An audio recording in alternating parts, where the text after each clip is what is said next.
Have you ever found yourself standing in your kitchen? The morning sun is streaming in, the house is quiet, maybe a little too quiet, and you have this thought, what am I supposed to do today? After a lifetime of schedules, deadlines, raising a family, and contributing at work, the sudden open space of retirement can feel less like a freedom and more like a vacuum. And if you've ever felt a pang of loneliness in that quiet, and then maybe felt a little ashamed for feeling that way, I want you to know something right now. You are not alone in that feeling, not by a long shot. The title of this video might have struck you as a bit harsh. Don't find friends, find purpose. Let me be absolutely clear. The need for friends, for companionship, for human connection is as fundamental to our well-being as food and water. We are not dismissing that need.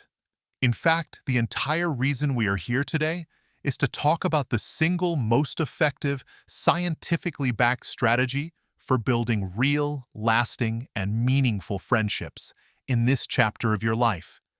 And it all starts with a psychological principle that might surprise you. Because the path to a rich social life isn't what most people think it is. Research has shown that a lack of deep social connections can be as dangerous to our long-term health as smoking 15 cigarettes a day. A major analysis cited by the National Institute on Aging linked social isolation to a nearly 30% increased risk of heart disease and a staggering 50% increased risk of dementia. This isn't about feeling a little blue. This is about our fundamental health. So today, we are going to unpack a psychologist's most powerful tip for seniors feeling alone. We're going to move beyond the frustratingly simple advice to just get out there and give you a real, actionable roadmap. Here's what we're going to cover. First, we're going to reframe the entire goal, shifting from a numbers game to something much more meaningful. Then, we'll introduce the core concept, the purpose pathway, which is the engine that will drive everything else. After that, I'm going to give you a whole menu of practical, accessible activities you can explore, no matter your budget or mobility. We'll talk about the profound power of helping others, the joy of lifelong learning, and we'll finish with the most important piece of the puzzle, mastering your own mindset. By the end of our time together, you'll have a completely new toolkit for building the connected life you want and deserve. And a quick but important reminder, I am not a doctor, and this video is for informational purposes only. The goal here is to share powerful, evidence-based strategies for well-being, but you should always consult with your personal physician or a qualified mental health professional for any medical advice or before making changes to your health regimen. All right, let's begin. The very first step on this journey has nothing to do with leaving your house. It has to do with a subtle but profound shift in your thinking. We need to reframe the goal from finding friends to building friendships. Think about the pressure of that phrase, making friends. It can feel like a performance.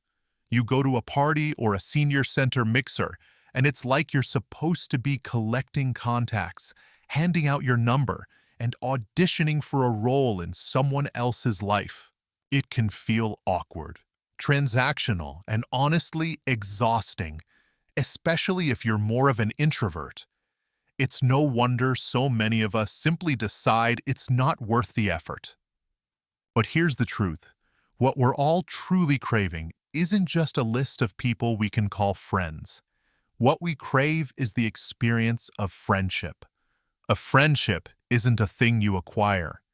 It's a connection you build. It's based on shared experiences, common interests, mutual respect, and the simple comfort of being with someone who gets it.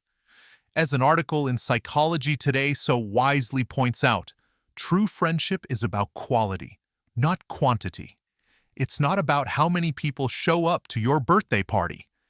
It's about who you could call at 3 in the morning if you were in trouble. I remember a story about two gentlemen in their 70s, both widowers, living in the same neighborhood.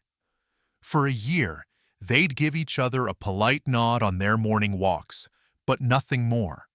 They both felt lonely, but the idea of trying to make friends felt forced. Then, the local library started a historical society focused on their town's past. Both men, being history buffs, decided to go. They weren't going there to find a friend. They were going because they were genuinely interested in old photographs and stories about their town. But because they were there, week after week, talking about something they both loved, a bond started to form. They'd linger after the meeting, debating a point or sharing a memory. Soon, they were grabbing coffee beforehand. The friendship grew organically, authentically, out of a shared interest. It wasn't hunted, it was cultivated. So the action step here is to consciously change your internal monologue. The next time you feel that pang of loneliness, instead of thinking, I need to go out and make some friends, try telling yourself this: I am going to go do something I find interesting, and I will be open to the people who are there for the same reason. This simple switch takes all the pressure off. You're no longer on a stressful social mission. You're simply on a personal mission to engage with something you enjoy, and the social connection becomes a wonderful, natural byproduct.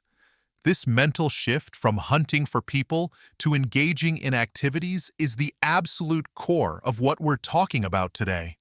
It's the foundation for our next and most important point: following the purpose pathway. This brings us to the very heart of our conversation, the purpose pathway. Let's be honest, one of the toughest parts of retirement, especially if you've had a long and demanding career or raised a family, is the loss of a built-in purpose. For 40 years, you knew why you had to get up in the morning. You had people depending on you, a role to fill, problems to solve. Then one day, you don't. The alarm clock is off. The kids have their own busy lives, and the day can stretch out before you like an empty field. It's in that emptiness that loneliness finds fertile ground. I read a story from a man named George, a recent retiree, who put it perfectly. He said he felt adrift and that his days lacked meaning. This is an incredibly common feeling, and it's a direct consequence of losing the structure and sense of value that work and family life provide. This is where the purpose pathway comes in. The psychological principle is simple. Engaging in purposeful activities is the single most effective way to meet like-minded people and build genuine connections. When you have a purpose, and it doesn't have to be some grand world-changing mission, it does two magical things. First, it gives you a reason to get up, a reason to engage with the world, and a structure for your day. It fills that empty field. Second, and just as important, it shifts your focus. When you're absorbed in a task you care about, whether it's tending a community garden, tutoring a child, or building a model airplane, you're not thinking about your own loneliness. You're thinking about the task at hand. The anxiety about making conversation disappears because the conversation is already there. It's about the thing you are doing together. The social connection happens as a side effect of the shared mission. The National Institute on Aging confirms this. Their research shows that older adults who engage in what they call meaningful, productive activities with others not only report less loneliness, but they also tend to live longer, have a better mood, and even have improved cognitive function. A sense of purpose is like a vitamin for the brain and the soul. So the action step here is to conduct a gentle purpose inventory. Get a piece of paper and just brainstorm. Don't censor yourself. Ask 3 questions. 1. What did I used to love doing before life got in the way? Maybe it was painting, fishing, playing cards, or tinkering with cars. 2. What is a problem in my community, big or small, that bothers me? Maybe it's the litter in the local park, or the fact that the animal shelter is always overwhelmed. 3. What's one skill I've always been curious about, but never had the time to learn? Maybe it's a language, a musical instrument, or how to use a new computer program. You're not looking for your one true calling. You're simply looking for a small, engaging project to serve as your starting point. But I can already hear some of you thinking, that's all well and good, but what does that actually look like? What if I have a limited budget? Or I can't get around as easily as I used to? These ideas sound like they're for other people.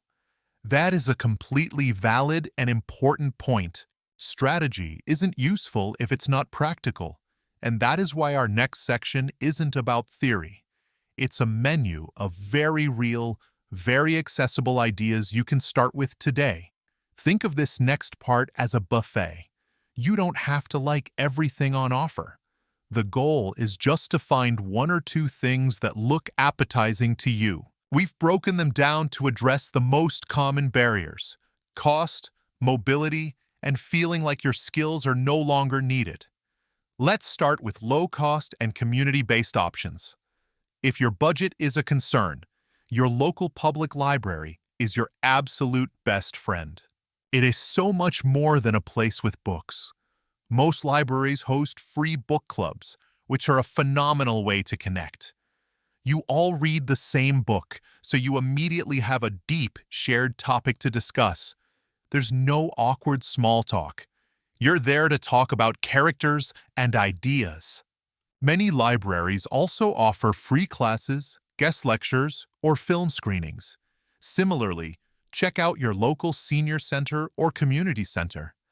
I know some people have an outdated image of these places, but many have been completely revitalized. They offer everything from card games and dance classes to day trips and guest speakers, often for a very nominal fee. And here's a simple one you can start tomorrow. Create a neighborhood walking group. Just ask one or two neighbors if they'd like to join you for a walk a few mornings a week. It's free, it's great for your health, and it provides a consistent, low-pressure way to check in and chat. Now, what if mobility is your primary challenge? What if you feel stuck at home, but your mind is as sharp as ever and you crave connection? The digital world, which can sometimes feel isolating, can also be a lifeline. There are incredible online communities built around every hobby imaginable. If you love gardening, there are forums and Facebook groups where people from all over the world share pictures of their roses and ask for advice on pests.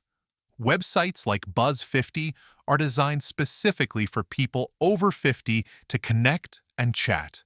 If you want something more structured, many organizations now offer chair yoga, tai chi, or art classes over Zoom. You're in your own home, but you're still part of a group, learning and moving together. And don't forget about volunteering from home. Organizations like Crisis Text Line train volunteers to provide support via text message. You can become a virtual tutor for a student who needs help with reading. You can use your life experience to provide comfort and guidance, all from your favorite armchair. Your physical location does not have to be a barrier to your purpose. Finally, let's talk about one of the most painful feelings: the sense that your hard-earned professional skills have gone to waste. This is where skill-based volunteering becomes so powerful. Think about the career you had. Were you an accountant? A small nonprofit or a local church would be eternally grateful for a few hours of your time helping them with their books. Were you a carpenter or a handyman? The local animal shelter probably has a dozen things that need building or fixing, from shelves to cat trees. Were you a teacher or an executive? An organization like SCORE, the Service Corps of Retired Executives, connects retired professionals with new entrepreneurs who desperately need mentorship. This isn't just about staying busy. This is about reminding yourself in a very tangible way that you are still competent, you are still valuable, and your knowledge is still needed. You'll notice that many of those ideas, especially the last ones, involved being of service to others. That is absolutely not a coincidence. There is a deep and profound psychological power in altruism, in the simple act of helping. All right, let's just take a quick pause here. We've covered some really crucial ground. We've talked about shifting our goal from finding friends to building friendships. We've established that finding a sense of purpose is the most natural and effective pathway to connection. And we've just gone through a whole menu of practical ideas you can start exploring today. This is not about a massive life overhaul. It's about taking small, meaningful steps. If you're finding this guide helpful and seeing how these pieces fit together, I would be so grateful if you took just 1 second to tap that like button below. It really helps this video reach more people who might need to hear this very important message. Thank you so much for that. Now let's dive into the why behind one of the most powerful forms of purpose we just mentioned: the power of helping others. There's a specific reason we're dedicating a whole section to this. It's because the act of being of service is a direct antidote to one of the most corrosive feelings associated with loneliness: the feeling of being useless. It's that voice in your head that whispers, "No one needs me anymore." The kids are grown, the job is done, and it's easy to feel like you've been put on a shelf. But when you help someone else, that narrative is instantly shattered. The act of helping shifts your focus outward. In an instant, you move from being a person with a problem, my loneliness, to a person with a solution, a helper, a provider, a source of comfort. This provides an immediate, tangible shot of self-esteem and value. Let me tell you a story about a woman. We'll call her Carol. After her husband passed away and she retired in the same year, her world shrank. Her beautiful home felt cavernous and her days felt empty. She confessed to her daughter that she just didn't feel needed. On a whim, her daughter convinced her to look into fostering a senior dog from the local shelter. They often have the hardest time getting adopted. Carol was hesitant, but she agreed to take in an old, quiet beagle named Gus. That simple decision changed everything. Suddenly, her days had a rhythm. Gus needed to be let out in the morning. He needed his breakfast. He needed a slow, rambling walk around the block. This small, furry creature depended on her. But it went further. On their walks, other dog owners would stop to chat. They'd ask about Gus, and she'd tell his story. She started recognizing people at the park. Her purpose wasn't some grand gesture. It was the simple, profound act of caring for another living being. It gave her a reason to get up, a sense of being needed, and it naturally, effortlessly connected her to a new community. The action step here is to think about service on a scalable level. It doesn't have to be as big a commitment as fostering a pet. It could be volunteering to read to children for an hour a week at the local library. It could even be the simple act of deciding you're going to be the person who checks in on a friend who you know is also struggling. Sometimes the most powerful act of service is just letting someone else know they aren't alone. This act of helping often involves sharing the wisdom and knowledge that we already possess. But what about the thrill of acquiring new knowledge? This isn't just a way to keep your mind sharp. It's another powerful and often overlooked pathway to purpose and connection. This brings us to the joy of embracing lifelong learning. Now, it's completely understandable to sometimes feel like you're past your prime for learning new things. The world of technology can seem intimidating, and the thought of sitting in a classroom again might feel strange. We often associate learning with youth, with preparing for a career. But I want to offer you a new perspective. The science is absolutely clear on this. The National Institute on Aging strongly promotes lifelong learning because it helps build what neuroscientists call cognitive reserve. It creates new connections in your brain, keeping it healthier and more resilient as you age. But beyond the critical health benefits, a classroom, whether it's online or in person, is a perfect, low-stakes social environment. Think about it. Everyone there has a built-in shared goal: to learn the subject. You don't have to rack your brain for a conversation starter. It's right in front of you. You can turn to the person next to you and say, "I'm really struggling with this part. How did you figure it out?" Or, "What did you think of the instructor's point about that?" You are united by a common interest, and very often, a shared struggle. I know a gentleman who had always wanted to play the guitar, but was a busy executive his whole life. In retirement, he finally signed up for a group beginner's guitar class at the local community arts center. He told me he was terrible at first, fumbling with the chords, his fingers stiff. But here was the beauty of it. So was everyone else. The class was full of other retirees, young parents grabbing a night out, and college kids. They would laugh together at their squeaky notes and celebrate when someone finally mastered a new chord. The shared process of learning, of being vulnerable and improving together, bonded them. Soon, a few of them started getting together for coffee before class to practice. The purpose was learning the guitar. The wonderful reward was a new circle of friends. So the action step is to pick one small thing that sparks your curiosity. You don't have to enroll in a university. Learn a few phrases in Italian on a free app like Duolingo. Watch a YouTube series on a historical event that fascinates you. Sign up for that one-day pottery class you've always thought about. The goal is the process of engagement, not the pressure of perfection. Learning a new skill, helping a neighbor, joining a club. What all of these have in common is that they are active, positive steps. They shift us out of a passive state of waiting for loneliness to go away and into an active state of building a life rich with meaning. And that brings us to our final and perhaps most crucial point, which is about mastering the one thing you have complete control over: your own mindset. This last point is what makes all the other strategies work. We can have a menu of wonderful ideas, but if our own inner voice is working against us, we'll never leave the house.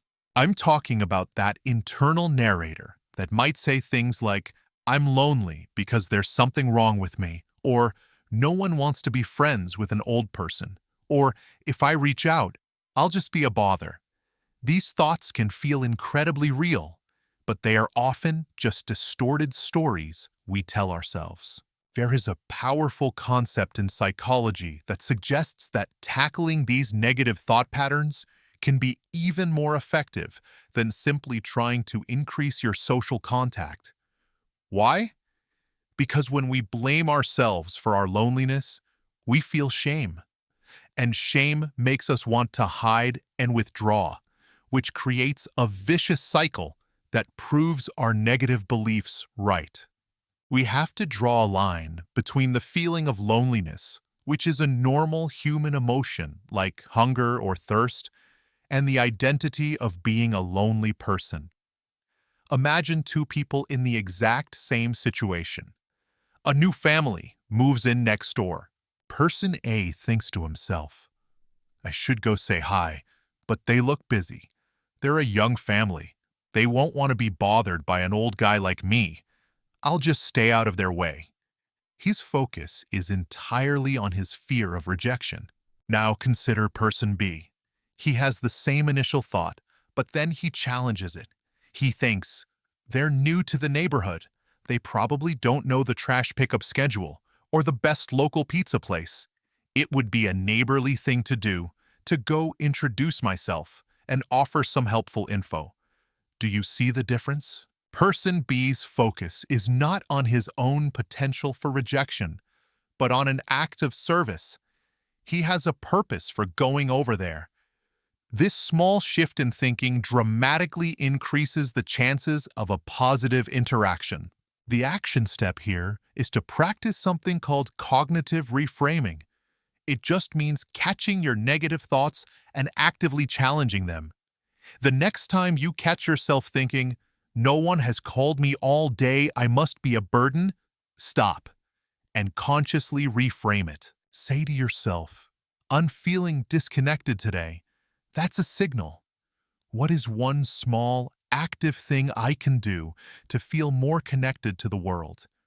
Maybe I'll call my sister, or maybe I'll go to the library and just be around other people. It's about shifting from a passive, self-defeating thought to an active, positive, or neutral action. This internal shift is the final piece of the puzzle, because when you combine this proactive mindset with a clear sense of purpose, you create an entirely new reality for yourself. So let's bring it all together. Today wasn't about giving you a magic pill to cure loneliness. It was about giving you a new strategy, a new map for navigating this chapter of life. The win today is understanding that simply chasing friends can be a stressful and often frustrating task. The real victory, the sustainable solution, lies in pursuing purpose. We learn that when we shift our goal to building friendships through shared interests, the pressure dissolves and authenticity shines through. We saw that finding a purpose, whether it's through helping others, volunteering our invaluable skills, or embracing the joy of lifelong learning, is the engine that naturally and authentically creates the social connections we crave. And finally, we discovered that mastering our own inner narrative, challenging those negative thoughts, is the key that unlocks the door and allows us to take those first brave steps. You are not adrift. You are not useless. The lifetime of skills, wisdom, and experience you possess is a treasure. By finding avenues to express that value, both to yourself and to others, you not only build a powerful defense against loneliness, but you actively construct a life of meaning, engagement, and genuine connection. The title of this video was "Don't Find Friends, Find Purpose." And now you see why. It isn't because friends don't matter. They are one of life's greatest and most essential gifts. It's because purpose is the most reliable, rewarding, and dignified path to finding them. Now, I would love to hear from you. Which of these ideas resonated with you the most? Is it the thought of skill-based volunteering? Or perhaps the idea of taking a class in something you've always been curious about? Please share your thoughts in the comments below. Reading your experiences and ideas helps everyone in this community feel a little less alone. If you found this conversation valuable and want more in-depth guides for living a healthy and empowered life, please be sure to hit that subscribe button and ring the little notification bell so you don't miss our next video. Thank you so much for spending this time with me today. Be well, stay purposeful, and I'll see you in the next video.